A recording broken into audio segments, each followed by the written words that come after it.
morning. Today we're going to wash my rug. I got a rug at secondhand store for the little hunters cabin, for the little bunkhouse I'm going to do. So we'll wash the rug today and get it down, and and then this week's video will probably have a lot of I'll cutting bottles and cutting 2x4s for my A-frame and different things that I'm going to go ahead and get a start on before I head back to New Mexico, because I'm still in Ohio, so it's going to be a couple more weeks, I guess, still. It's in the teens out in New Mexico right now at nighttime, so I've got a little bit of firewood out there, but not a whole lot, so I'm going to try to get some things done here. So everybody have a great day. I'll talk to you later. Bye. This is the dirty side of the rug. I've got it over the truck so that I can scrub it, and this is the side I've already scrubbed, which might not look much different, but I think it's brighter. You can't really tell when the sun's shining on everything, but it's a little brighter. It wasn't a very dirty rug, so we're going to finish washing it so it'll be ready for the little bunkhouse.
Hi, today at the office, I am doing it old homeschool. Don't really have a computer or a printer, so I could have probably done it from the computer at the library, but I just ended up doing it all by hand, making my business cards. So I've got these little cards that I went ahead and taped on as I made copies, and so now I've got full sheets that I can cut out and have my business cards, and I'll keep a couple of them, of course, to make some in the future. The great part is the library doesn't even charge you for copies, so maybe I'll make a bunch of copies before I head back to New Mexico. Everybody have a great day. Today I'm making fire starters. If I go to get something, a fast food, they give me a brown paper bag. And then I come back to Jill's, and they always give me too many napkins. So there's napkins in the bottom, and then I clean up some of Jill's yard with twigs, throw in a couple bits of candles and a little bit of Crisco oil on it, and it's all ready to go out on the mesa and start my fire.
What they got going on in here.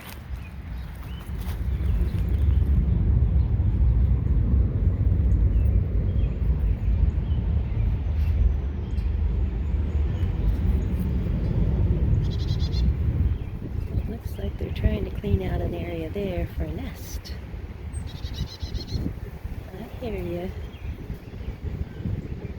What you doing, Riley? You think you want to play ball? Huh?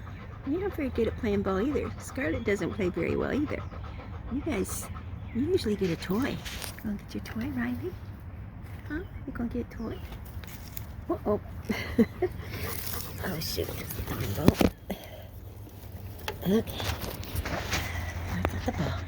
Clovis is ready for the ball. You ready for the ball? Huh? Who's gonna get the ball? Oh, good one, Clovis. You gonna get a toy, Riley, so we can play? You gonna get a toy to play? Huh? You don't wanna get a toy to play?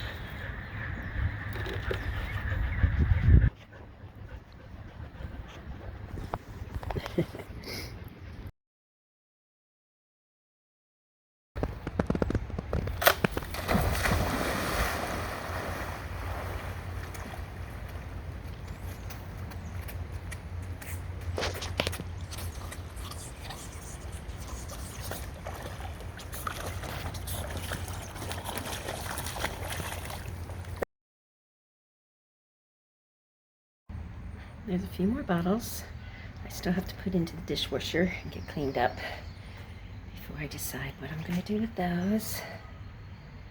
There's a few of them on this end that I'll just clean up and use for sugar or salt or something on my shelf. And then I gotta buy another couple cartons or case or something of these blue platinum ones. They're my favorite. And I bought 12 packs this year, but I've only got like 12 or 13 of the bottles. I only bought them because I wanted the bottles. I don't even drink beer.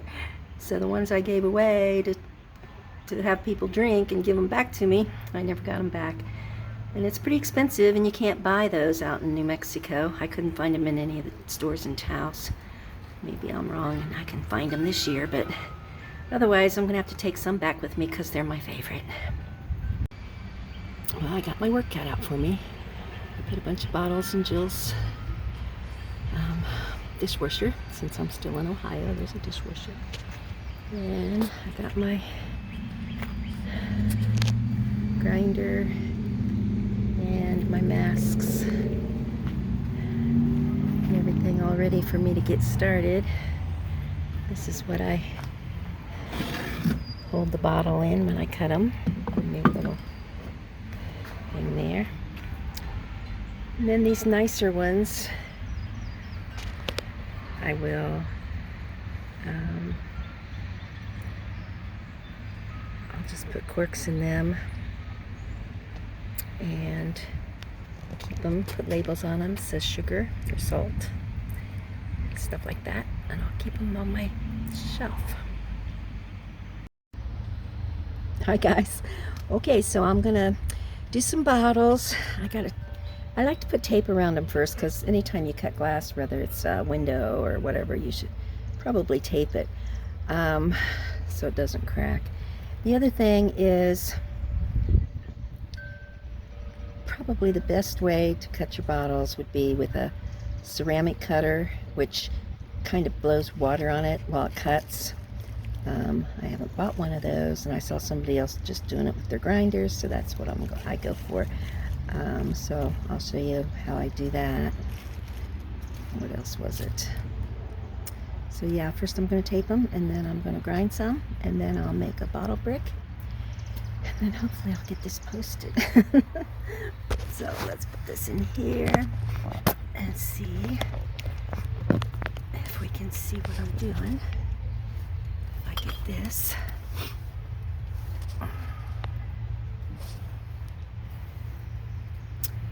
Okay, so oops. That's what I hold my bottles in, because it's important too to hold them tight while you're cutting them. So I'm just gonna, yeah, Gorilla Tape is really too expensive for this, but it's all I've got right now. I've done it before with packing tape, which I think is okay too, but I'll use the Gorilla Tape. I'm going to cut it into thirds so that I'm not wasting very much of it.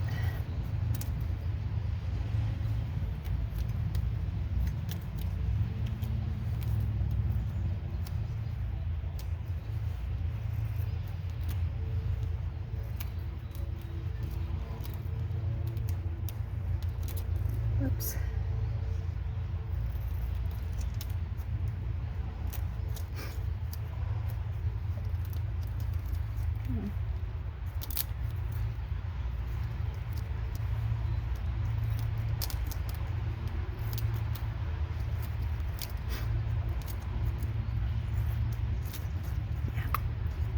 It really takes me a long time to do the bottles. And I'm not real sure that they're going to have that major of a part in my house, but that's okay, or the wall. Okay, so this is where I'll be cutting them, is right along this line.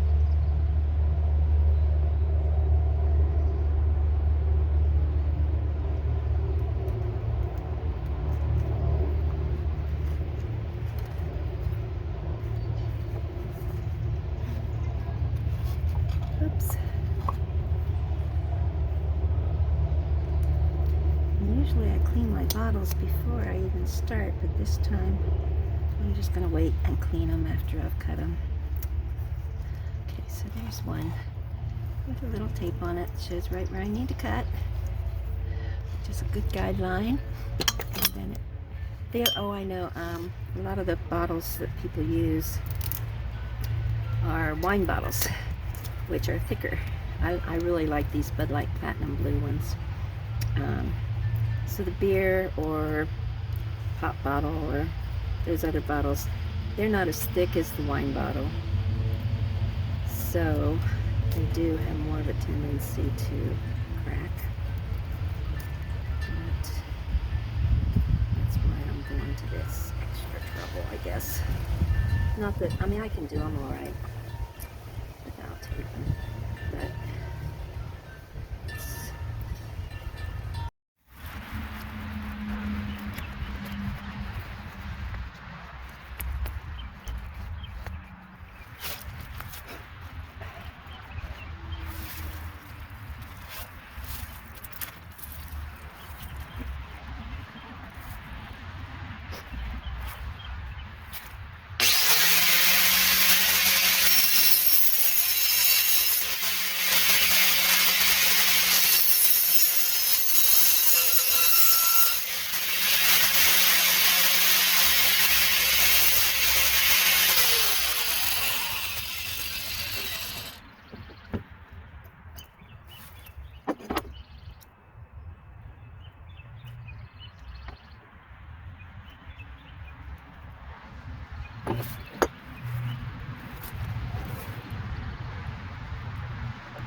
I'd wash these in my cousin's dishwasher since I'm in Ohio and have electricity.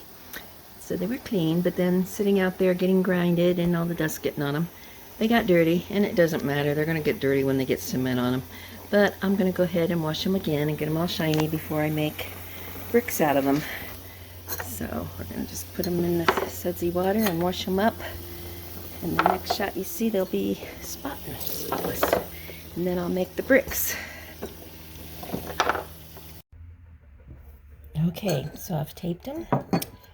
I've cut the bottles.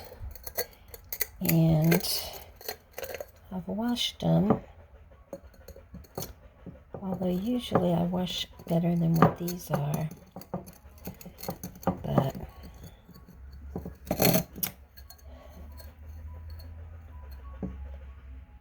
it's important to have the insides of them washed clean.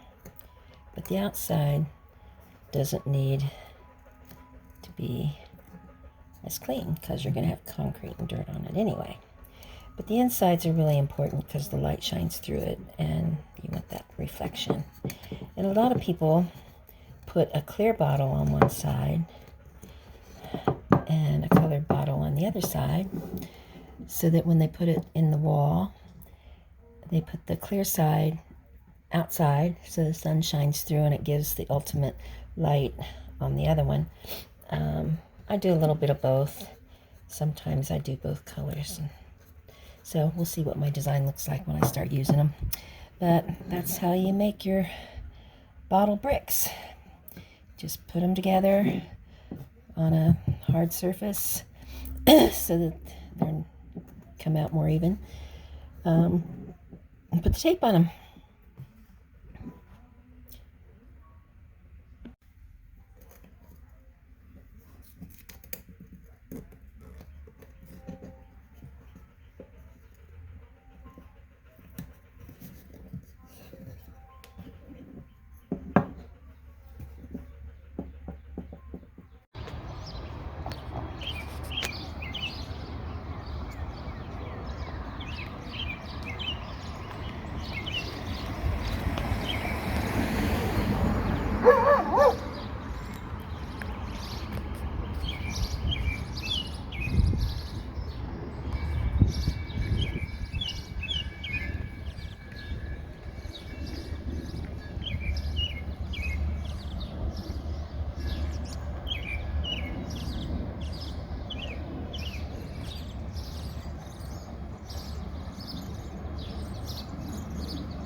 Hi guys, I hope you enjoyed the video today.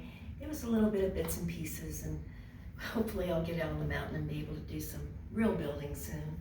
But until then, like and share and comment and subscribe to my channel, please. That helps a lot, and I appreciate everybody who already has. Thank you so much. Love you. Talk to you soon. Bye-bye.